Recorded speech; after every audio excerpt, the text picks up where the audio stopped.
Assalamualaikum warahmatullahi wabarakatuh.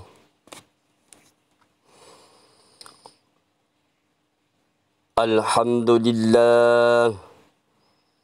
Alhamdulillahilladzi nawwara quluba awliyaihi bi anwaril wifaq wa rafa'a qadra asfiyaihi fil afaq وطيب أسرار القاصدين بطيب ثنائه في الدين وفاق وسق أرباب معاملته من لذيذ مناجته شرابا عذب المذاق فأقبلوا لطلب مراضيه على أقدام السباق والصلاة والسلام على سيدنا محمد وعلى آله وأصحابه البررة السباق صلاة وسلاما إلى يوم التلاق أشهد أن لا إله إلا الله وأشهد أن محمد رسول الله اللهم صل على سيدنا محمد وعلى آله وصحبه وسلم أجمعين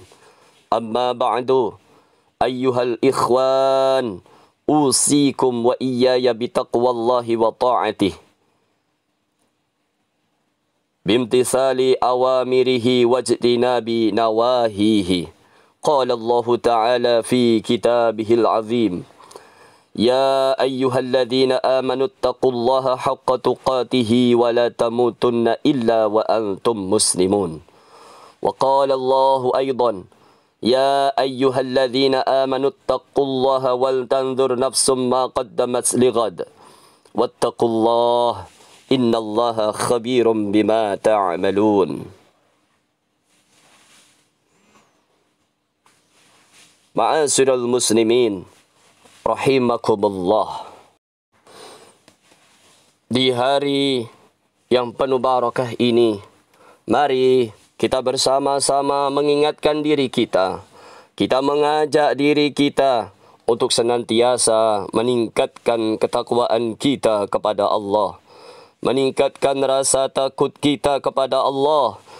Meningkatkan rasa takut dalam diri kita dengan rasa takut yang sebenar-benarnya. Dengan menjalankan apa yang sudah diperintahkan Allah. Dan selalu berusaha menjauhi segala apa yang dilarang oleh Allah Subhanahu wa ta'ala. Bagaimana cara meningkatkan takwa kita? Yaitu dengan cara senantiasa lebih semangat lagi menjalankan segala perintah Allah dan selalu berusaha meninggalkan segala yang dilarang oleh Allah Subhanahu wa ta'ala. Ma'asyiral muslimin rahimakumullah. Memang kehidupan kita di dunia ini seperti melewati sebuah jalan yang jalannya itu penuh dengan dinamika dan tantangan. Medan terjal harus kita lalui, hingga medan menurun dan mendatar tak boleh membuat kita terlena.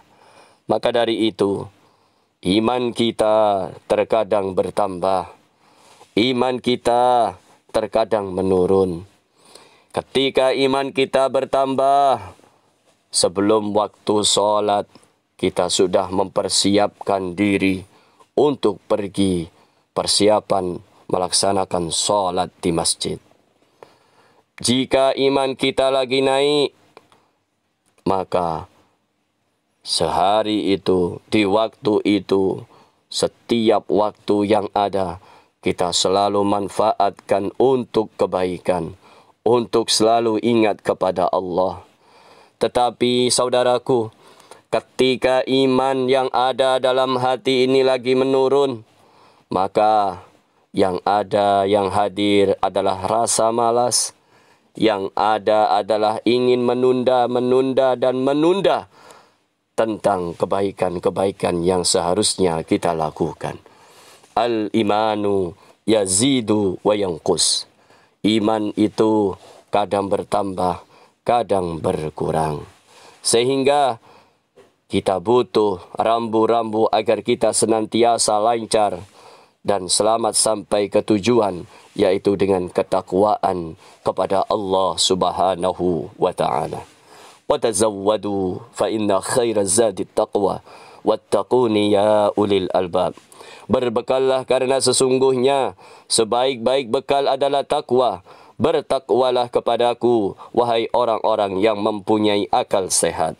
Al-Baqarah ayat 197. Ma'asyiral muslimin rahimakumullah.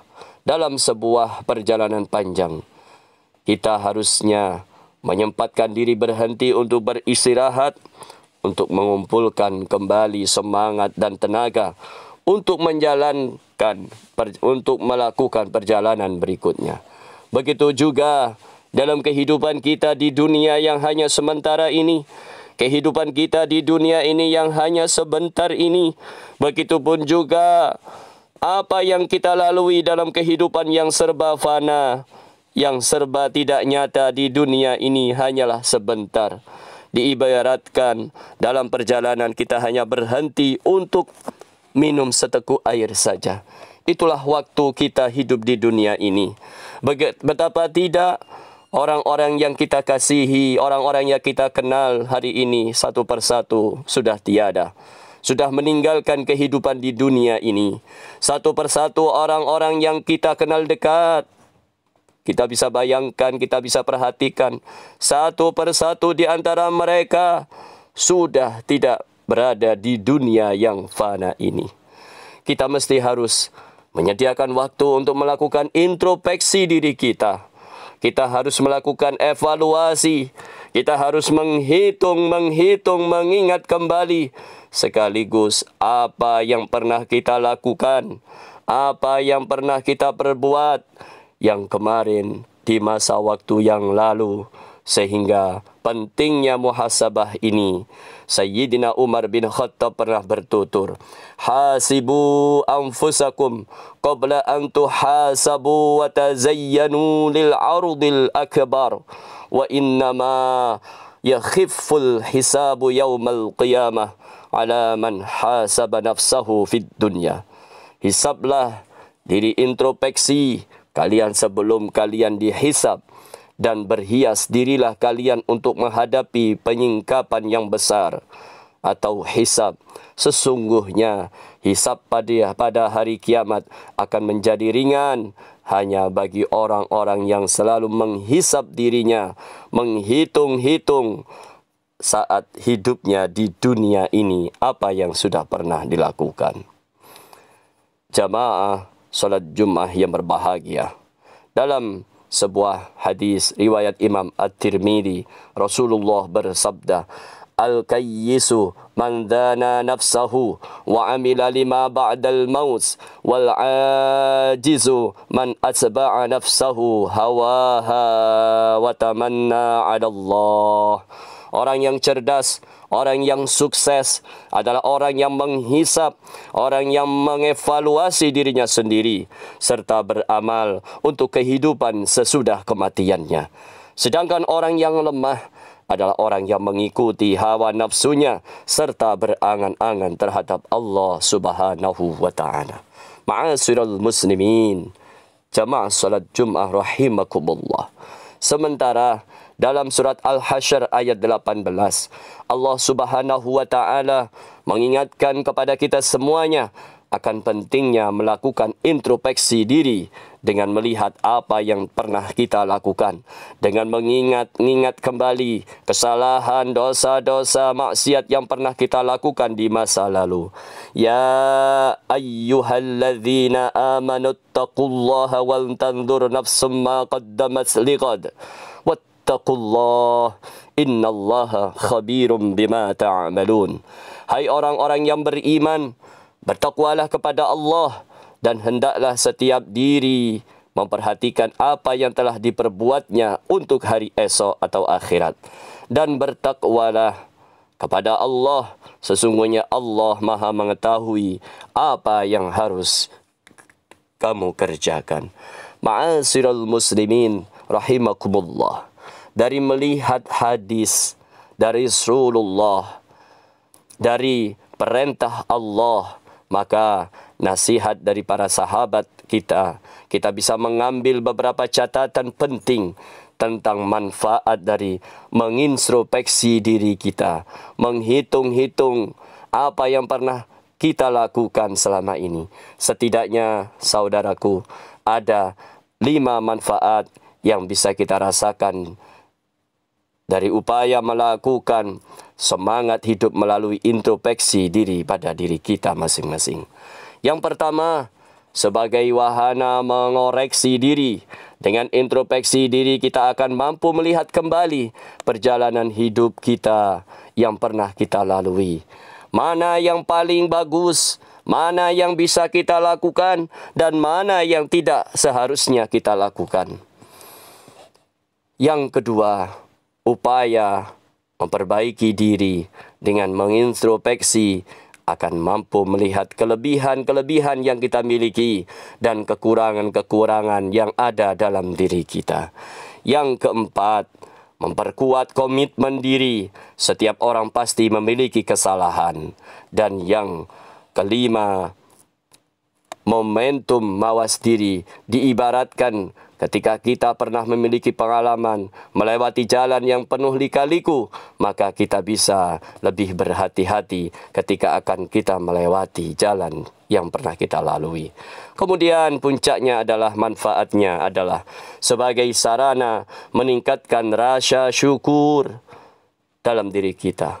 Kita harus sadar sesadar-sadarnya bahwa keberadaan kita di muka bumi ini sampai hari ini, sampai detik ini tidak lepas dari nikmat-nikmat yang telah Allah karuniakan kepada kita. Oleh karena itu, dengan kita mengintrospeksi diri kita, maka kita akan mengingat betapa besar nikmat yang Allah berikan kepada kita, nikmat yang agung, nikmat yang tidak bisa kita hitung satu persatu. Jangan sampai kita menjadi golongan orang-orang yang tidak tahu diri dan kufur akan nikmat Allah Subhanahu wa taala. Dalam hal ini Allah Subhanahu wa taala Rabbul Alamin mengingatkan kita dalam Al-Quran surat Ibrahim ayat ke-7. La in syakartum la azidannakum wa la in kafartum inna azabi lasyadid. Sesungguhnya jika kamu bersyukur, pasti kami akan menambah nikmat kepadamu, dan jika kamu mengingkari nikmatku, maka sesungguhnya azabku sangatlah pedih. Ma'asyiral muslimin, jamaah salat Jum'ah rahimakumullah. Dari uraian barusan, dari uraian di atas, mari kita senantiasa mengintrospeksi diri kita setiap saat. Terlebih saat ini kita sudah berada di bulan Desember, di bulan penghujung tahun 2023, yang tinggal beberapa hari saja kita akan meninggalkan tahun 2023 ini. Sebentar lagi kita akan memasuki tahun baru, waktu baru, lembaran baru, lembaran yang akan kita lalui di tahun 2024, yang menjadi waktu ideal untuk melakukan introspeksi diri kita masing-masing. Semoga kita semuanya yang hadir di masjid yang dirahmati Allah ini senantiasa mendapatkan petunjuk yang terbaik dari Allah dan berikan kemampuan untuk melintasi perjalanan kita di dunia ini dengan mendapatkan ridhanya Allah Subhanahu wa taala. Barakallahu li wa lakum fi hadzal yaumil karim wa nafa'ani wa iyyakum bima fihi minas salati waz zakati was sadaqati wa tilawatil Qur'an wa jami'it ta'at wa taqabbala minni wa minkum jami'an أعمالنا إنه هو الحكيم العليم. أقول قولي هذا وأستغفر الله لي ولكم فاستغفروه إنه هو الغفور الرحيم.